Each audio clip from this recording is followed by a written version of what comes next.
Now, former Chief Justice Willy Mutunga has called on local politicians to stay out of the judiciary's business so that the government's legal arm can operate freely and with integrity. Mutunga emphasized that because of his previous role, he had contacts with senior government officials who were purportedly trying to limit the power of the judiciary.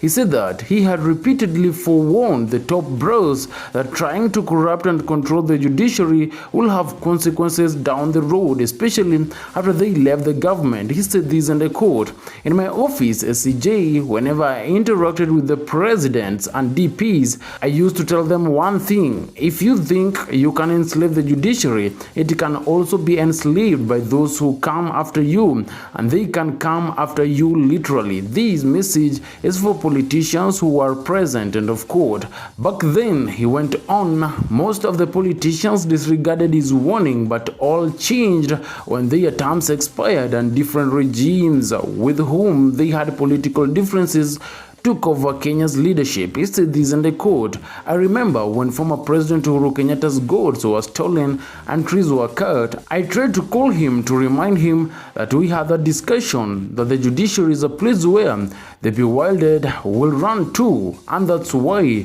we are called the Temple of Justice, because that's where the Constitution protects anybody. Uhuru's son with their gun licenses, where did they go? Even former CS Fred Matiang'i, when his rights to privacy were violated, I tried to call him.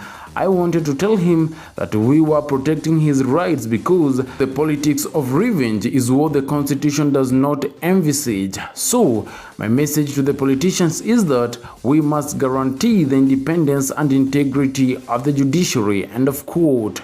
This is some Cuba news.